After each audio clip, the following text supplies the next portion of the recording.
Hey guys, welcome back to my channel, or welcome if you're new.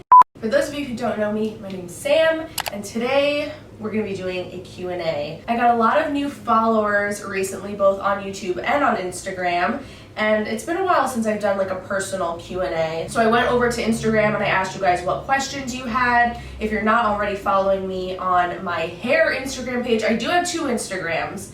My personal one, which is just sam_vay, I don't really use very frequently anymore. Definitely make sure you're following me on my hair page, Styled by Sam Vay. That is where I'm the most active. So the first question is actually from my friend Steph. She said, how do you lift yourself up on your more self-conscious days? That's a really good question. Honestly, if I'm just like not really feeling good about myself, putting on an outfit that's comfy, but that I feel cute in. Actually, what I'm wearing today is kind of like a perfect example. I love some nice slimming bike shorts that just like suck everything in. So these ones are from Aerie. I love them. And then I just have a plain tank top underneath, and then I have this like oversized button-up shirt that I just threw over it. So that way, if I'm like really bloated that day or something, you know, like I have something that's loose on top, but it's still like sucking me in, and then like tight on the bottom, so I feel like you can still kind of see like my curves a little bit. How did you and your boyfriend meet? I have been meaning to do a boyfriend Q&A and like formally introduce him to you guys for months now. So whenever we finally do sit down to do a boyfriend Q&A, we'll give you the full, longer, more in-depth story. But long story short, the way that we met basically was I met him through my family. Like, he knew my dad and was friends with my brother, and that's how I met him. How do you find the motivation to do everything you do and not burn out? Oh, that's a good question. For those of you who don't know, if you're newer, I work in the hair salon part-time, and then I also do YouTube videos as my career as well. And I just recently actually started 2 new projects that I'm very excited about, one of which is very time consuming. There's people who work in the emergency room at hospitals and they work like 15 hours straight, saving lives and stuff, you know? So I'm not trying to sit here and be like, oh my God, I work so hard, I have so much on my plate. But it is a lot of stuff to juggle. And I definitely have my moments where I just don't feel motivated to do anything. When you really like what you do, it just makes it easier to stay motivated because it's fun. And I am fortunate enough that I've been able to turn my hobbies and what I was doing already just for fun anyway into my career. So I think that makes a big difference. Do you have future plans in your career? I definitely in my future would love to have my own creative space, like just have a studio where I can have clients come there and I can do their hair and it just be me. Like, I don't think I necessarily want to own my own salon and have like other stylists there. I just want to have like one station where I have people come in, I do their hair, film it, and just keep making content. I don't specifically have anything planned long term. I like to focus more on my short term goals and like what I'm doing in the moment, and then just kind of like let life happen and just stay open to any opportunities that come my way. What do you do if you are not happy with the results of your work? I'm assuming you mean like when I'm at the salon, if I'm doing hair. It depends on the situation. If, say, I'm doing somebody's color and I notice there's a spot that's not blended well, or it's splotchy or something like that, or like the color just didn't take right in a certain spot, I will fix it rather than just being like, oh, I can disguise this with curls and then sending them on their way. That is dishonest. But if it's just a scenario where there isn't anything that's like technically wrong, I'm just not loving the finished result overall, as long as the client loves it, that's really all that matters. If they're expressing to me, or I'm kind of seeing that they're not totally loving it, then I'll figure out what to do from there. It's their hair at the end of the day, not mine, so they have to love it. Any other career you had in mind other than cosmetology? So I did go to college for communications. I got my bachelor's degree. So that is kind of the direction that I thought I wanted to go in originally, and I kind of did, because with YouTube and what I do, I feel like I really took my degree and my cosmetology background, and I merged the two together, which really is my dream job, and it's amazing and I still can't believe it. But yeah, I knew that I wanted to do something that had to do with like content creation. I was always really good with like working on the computer and editing videos and photos and just designing things. But what's funny is when I was younger, like early high school, middle school, and earlier, I was all over the place. I really thought that I wanted to be a doctor at one point. I've thought about being a lawyer because everyone always told me that I was really good at arguing. In elementary school, I really wanted to be an astronaut or do something with space. So yeah, I have been kind of all over the place. What is your height? I'm 5'2", and I think a lot of people see me in video and they assume that I'm taller. I've been told that, but no, I'm pretty short. What is your major pet peeve? People who are slow. I don't know, just like slowness in general, I guess. Like I'm a very go, go, go kind of person. I don't have very much patience. So if you're like physically slow, as far as like a slow driver, or you're like walking really slow in front of me down the sidewalk, or even like slow-minded, I have a hard time with that. And if I'm like with somebody and we have somewhere to be and they're really slow and taking a long time and then we end up being late as a result of it, I can't. What are your goals for the rest of 2020?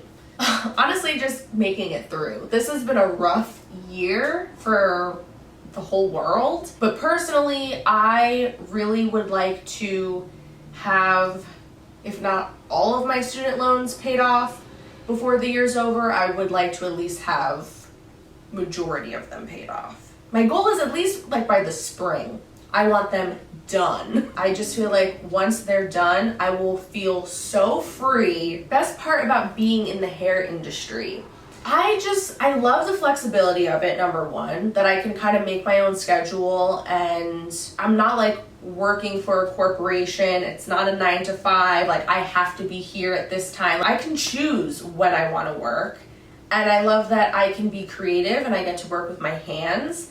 I love that every day is different. I just love the feeling of making other people feel good about themselves. When you turn somebody around to see themselves in the mirror and their face just lights up and they just like love their hair so much they want to give you a hug, like that is the best feeling ever. Advice for your first time living alone. I would say make sure you're budgeting everything properly and you have like a whole list of all of your expenses for the month and you're keeping track of how much money you're bringing in and you're saving, because if at the end of the month you don't have enough to cover all of your bills, you're gonna be screwed because you don't have anybody there to help you. Like, oh hey, can you cover my half of the internet bill this month and I'll get you next month? Like, no, it's all on you. So you need to really be on top of that. And also I would say try to be like more conscious of what you're eating, because so many people told me this and I was like, no, once I move out, I'm gonna be eating so healthy because I'm gonna be in full control of what I'm buying. But I definitely went through a phase, especially once I started going back to work, where I was getting takeout a lot. And I think when you're living alone, because it's just you don't have anybody else to cook for, no one's cooking for you, etc. Like, sometimes you're just like, oh, I don't feel like making a whole meal just for myself.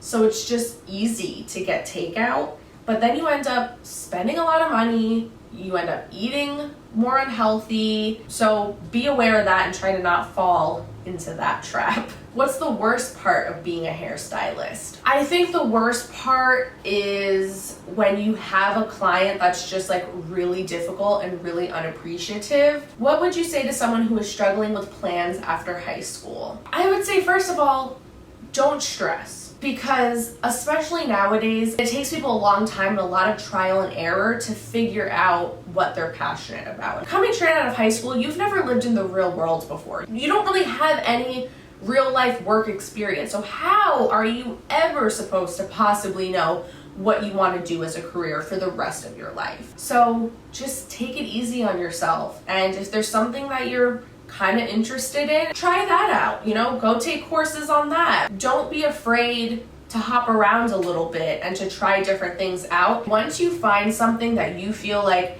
hey, I really enjoy this, and this is something that I would do just for fun, even if I wasn't getting paid, that's when you know it's your passion. And if you can turn that into a career, you'll be set. What are your plans after the virus is gone / settled? I definitely would love to go on vacation. I actually had a trip to Italy planned with my mom back in, we were supposed to go the end of April. And I was really looking forward to it because my mom actually is 100% Italian. Italian is her first language. And the last time I went to Italy was when I was in high school. I went on like a school trip. But the last time that she had been there was when I was a baby. She brought me over there when I was like a year old. So I would love to rebook that once things are good and we can travel and life hopefully, fingers crossed, goes back to normal. Do you ever dislike doing hair? Sometimes I find myself getting burnt out. If you do get burnt out, what do you do to help? For sure. Like, as much as I love what I do genuinely, it's still work at the end of the day. And I definitely find myself having my moments where I'm just feeling a little burnt out, just like over it. I feel like I need a bit of a break. Determine what it is that's making you feel burnt out. Are you finding that you're doing a lot of services that you just don't enjoy doing? Are you feeling like clients are taking advantage of you a lot? Because if that's the case, you can make changes to avoid those things. The beauty of working in this field is that you don't have to do anything that you don't want to do. So if you need to change the services that you're offering, do that. If you need to change your policies, do that. If you need to change up your hours, maybe you just don't like the hours that you're working, do that too. If you need to work a little bit less, do that. That's what I had to do. I found that I was getting really burnt out doing lashes and I was just like doing too much of it. So I cut back on my lash clients. Oh, this is going in a totally different direction. How old were you when you had your first kiss? I was 11. Do you have any friends from middle school still? Like actual friendships, not acquaintances? I only have a couple of like newer friends that I've met within the last few years. Everybody else that's in my life, I've known at least since middle school. So my two closest friends that I hang out with the most often and talk to the most often, I met in 6th grade. And then I have another friend, she's been my friend since 4th grade. Your absolute favorite YouTuber, if you could only pick one. I would say my number one that I love to watch, I always, anytime she posts a video, I watch it immediately. Any side projects that she does, I'm interested. I could totally see us being friends in real life. I actually have met her virtually. I won like a giveaway thing that she did years ago, and so we had like a web group chat thing. We video chatted, and she was incredible. And I just feel like she's such a good soul, and she's just good vibes. Kendall Ray. She probably is my number one. And Raw Beauty Christie is a very close second though. That's my bitch. I love her. I think she's number two for me because I'm not as into beauty videos. I'm more into true crime and conspiracy stuff. So like Kendall Ray's content, I'm more interested in. Is there one piece of designer clothing you've always wanted? Louis bag, etc. No. I'm gonna wrap up this video here. Thank you guys so much for watching, and thank you to everybody who left me questions. If you enjoyed this video, don't forget to give it a thumbs up before you go, and hopefully I'll see you in my next video. Bye.